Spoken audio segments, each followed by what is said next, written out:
Bismillahirrahmanirrahim. Assalamualaikum warahmatullahi wabarakatuh.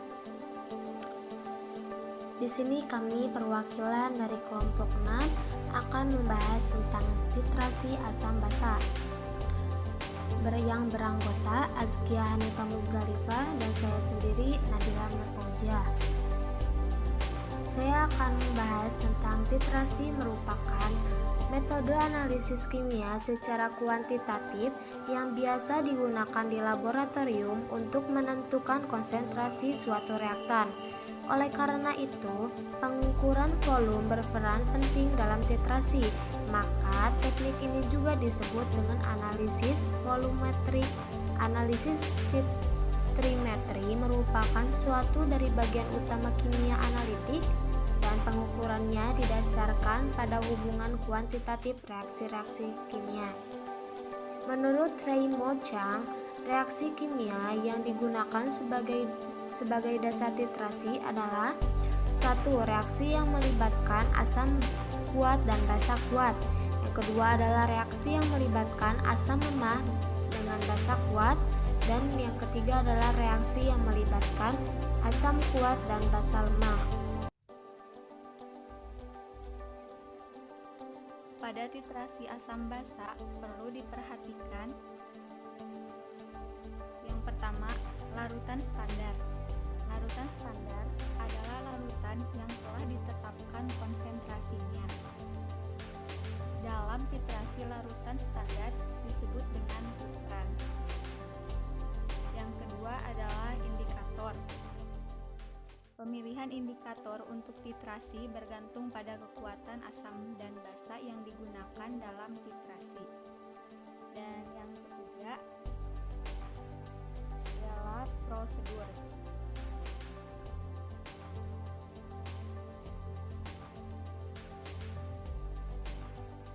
Tujuan dari titrasi untuk menentukan secara kuantitatif suatu zat dalam larutan dengan zat atau larutan lain yang konsentrasinya telah diketahui melalui reaksi secara bertahap hingga mencapai titik stoikiometri.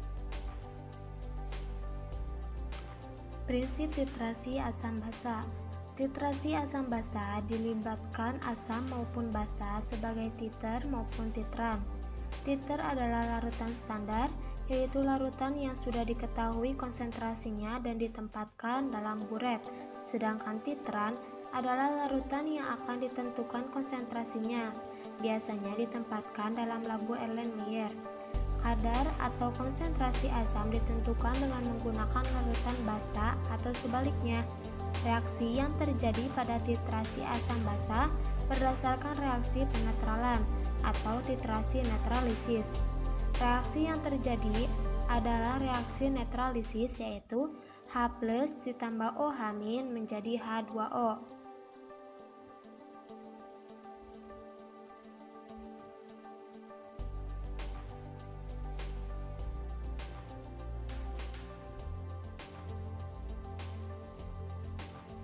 Pada titrasi asam basa ada beberapa istilah yang harus diperhatikan, yaitu yang pertama larutan standar. Dalam titrasi, larutan standar disebut dengan titran. Syarat larutan standar yang pertama, memenuhi kemurnian yang tinggi. 2. Rumus molekul yang pasti. 3. Tidak bersifat higroskopis dan mudah ditimbang. 4. Massa molekul relatif tetapi muatan ionnya rendah. 2. Cara menghitung konsentrasi larutan yang belum diketahui konsentrasinya. Jika volume larutan standar sudah diketahui dari percobaan, maka konsentrasi senyawa di dalam larutan yang belum diketahui dapat dihitung dengan persamaan berikut. NB sama dengan VA kali NA per FB, yang dimana NB adalah konsentrasi larutan yang belum diketahui konsentrasinya, VB volume larutan yang belum diketahui konsentrasinya, Na. Konsentrasi larutan yang telah diketahui konsentrasinya atau larutan standar. Fa. Volume larutan yang telah diketahui konsentrasinya atau larutan standar. Selanjutnya yaitu indikator. Indikator merupakan suatu asam atau basa organik lemah yang menunjukkan warna berbeda antara bentuk molekul atau tidak terionisasi dan bentuk terionisasinya. Indikator yang digunakan untuk titrasi asam basa umumnya adalah indikator phenolphthalein karena harganya murah dan mempunyai karakteristik.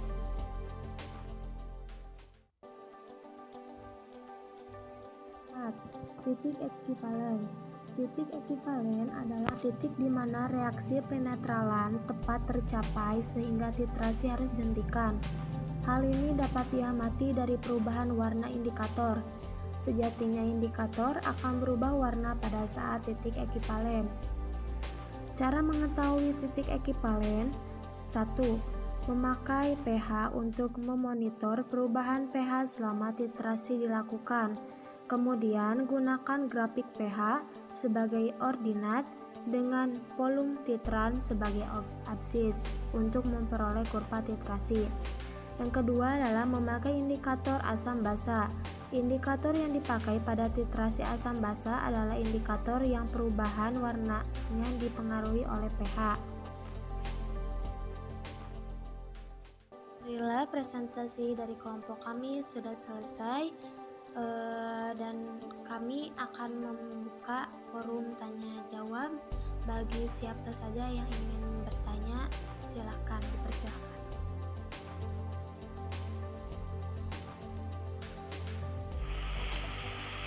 Bagaimana cara mengenali suatu larutan bersifat asam atau basa?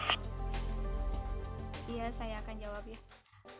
Cara mengenali suatu larutan bersifat asam atau basa dengan menggunakan suatu alat yang dapat membedakan mana asam atau basa yang disebut dengan indikator. Jadi cara mengenali suatu larutan bersifat asam atau basa yaitu menggunakan indikator.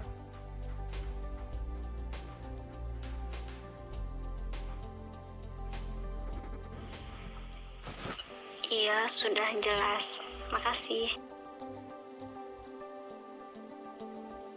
Sama-sama. Dan siapa selanjutnya yang ingin bertanya?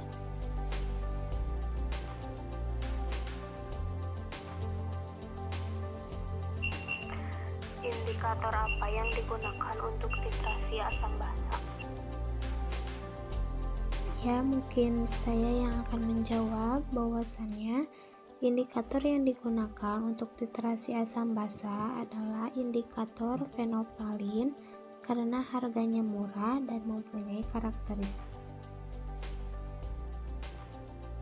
Sekian presentasi yang dapat kami sampaikan, semoga bermanfaat dan mohon maaf bila ada kesalahan dalam tutur kata. Akhirul kalam, nun wal qalam wa ma yasurun. Wassalamualaikum warahmatullahi wabarakatuh.